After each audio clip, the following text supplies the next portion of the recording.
sir. Ba't di ka pabihis? Yung barong ko, hindi na isakay ni Robert sa van. Ha? Ha? Anong ha? Ha? Ha? May Ha? problema ba? Ha? Hindi, wala. Everything's fine. Okay. Naman, Nay. Eh, paano yan, sir? Mag-speech ka pa mamaya. Napaka-casual niyang suot mo. Ano? Hindi, si Elsa, papunta na ng mall. Bibili ng bagong damit ko. Kaya, relax, wala nang problema. Okay? Sige, walang Wala na. problema. Pitoy! Ay, uy! Ginagawa mo dito? Ayaw umandar ng van! Naku, bakit? Bakit naman? Bakit ngayon? May problema ho ba? Meron.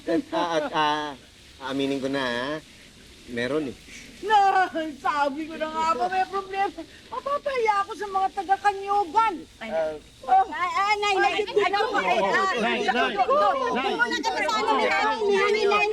Paypayan nyo. ano ho ba yung problema? Yung kasing ano ko, yung damit ko, naiwan sa bahay, eh, wala naman akong dalang iba pamalit. Hindi pwedeng ganyan yung bihis mo. Magsasalita ka mamaya. Ah, sir, gusto nyo, ihiramin nyo muna itong damit ko. Uy! Hindi na. Huwag na. I think I have a solution for you. Kung okay lang po sa inyo, Sir Pipito.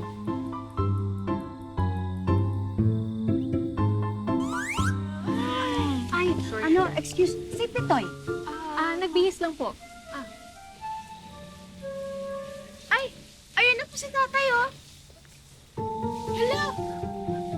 Pitoy.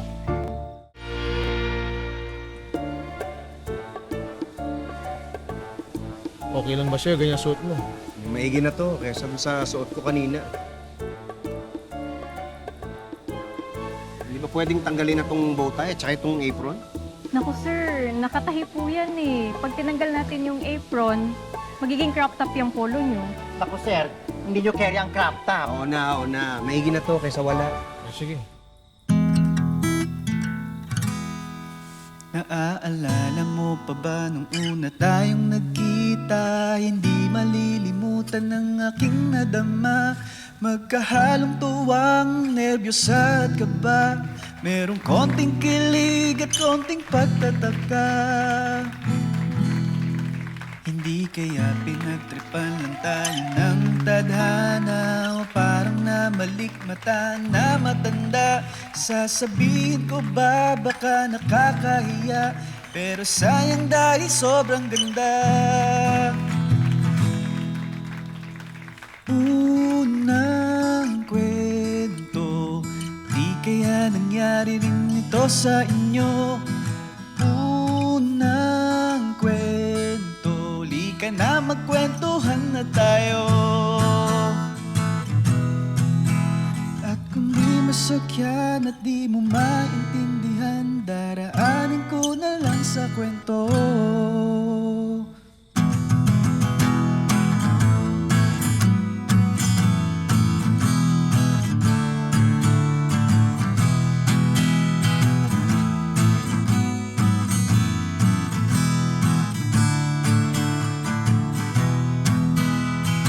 Patrick, you may now kiss your wife, Janice.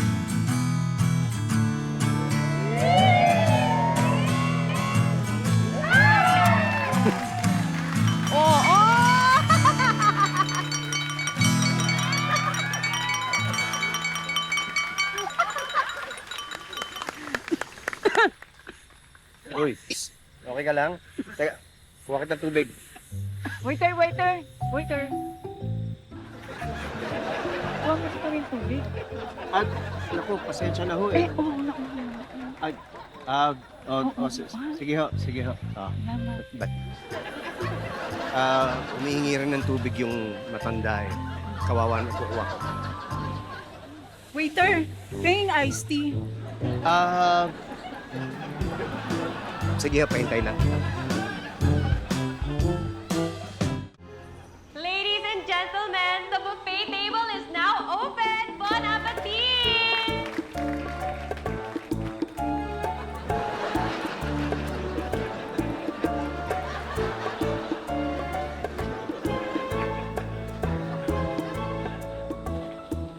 Si Oli. Elsa, asa si Pitts? Ay, hindi ko nga alam eh. Kanina pa nawawala. Hindi ko alam saan nagpunta eh. Iniwan nga din po niya yung phone niya dito eh. Ay, ma'am, pwede po ba patulong pahanap si sir? Kasi magsispeech na po siya. Ay, sige. Kayo muna rito ha. Sige po, Nay. Sige po. Nasaan ba yun? Thank you, Mama. Oo. Wala nang iced tea dun sa table number 3. Paubos na tong potato salad. Pa-refill mo na lang mamaya. Mamaya. Wala na chicken teriyaki. Sige, sir. Okay, dito sa akin. Pagka na natin ito.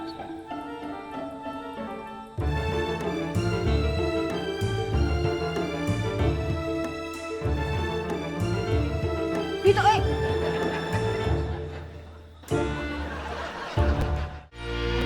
Ayan, okay na po. Okay na, alik ka na. Ikapit na natin. Ikapit na natin. Bali, ito. Yan.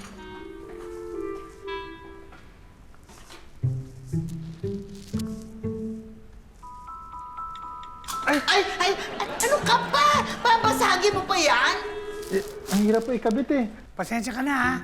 Pero ang tagal nito mga kasama ko, eh. Basta I'll call you when we're on our way, okay? Okay. Dalian mo na. Ayaw po eh.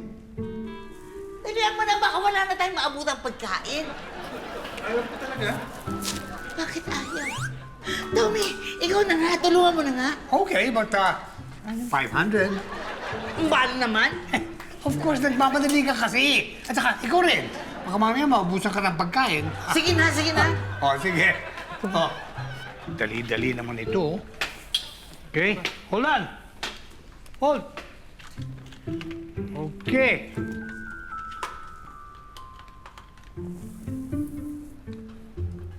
Okay. Voila! 500 pesos. Ay, teka muna. Oh. Sindihan mo naman. Tingnan natin kung tama yung pagkakakabit mo. Oh, sige. Buksan mo, Robert. Oh, ayan. 500, please. Thank you. Salamat. Uy, ano yan? Bakit bigyan? Ay! Ano nangyari? Bakit nagkaganyan? Bakit naman nailaw? Hala, Tommy! Bakit ganito? Tommy! Yung pera ko, balik mo!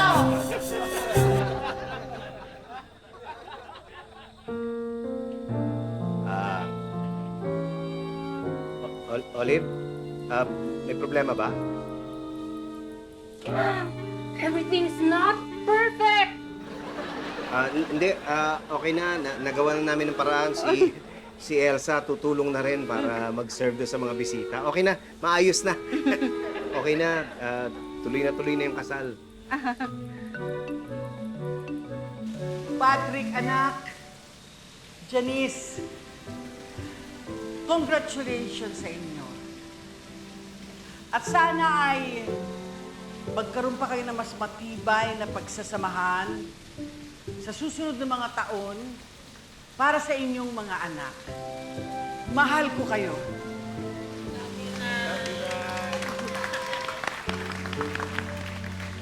Thank you for that very touching speech, Mrs. Rosa Generoso, the mother of the groom, and of course, to Patrice and to Janrick, the children of the couple.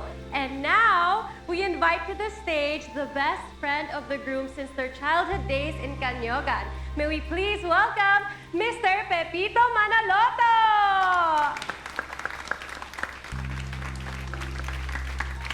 Sir Pepito Manaloto! At, Matawagin ko. Wait lang. Nay! Oh, Ay, nahanap ka doon. Bakit? Speech mo na.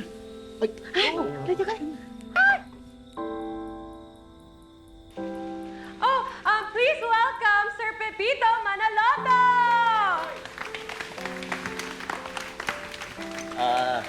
Thank you. Magandang gabi sa inyo. Pasensya na kayo, medyo nagka-problema yung staff eh. Special na araw nung dalawa sa pinakamalapit na tao sa buhay namin, kaya hindi pwedeng pumalpak. Pero kagaya ng pag-aasawa, ganyan talaga eh. Hindi may iwasan yung kahit anong plano mo, meron pa rin nangyayaring gulo. No? At madalas, simple lang ang solusyon. Isipin mo lang yung kailangan ng isa't isa. Pag kailangan ng panahon, bigay mo. Pag kailangan ng atensyon, ibigay mo. O sa kaso ni Patrick, pag kailangan ng pagkain, kailangan ibigay mo, Janice.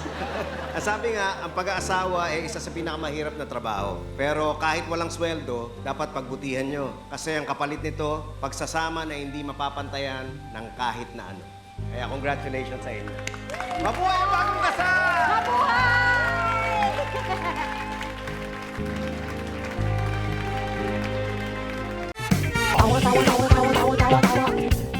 You know!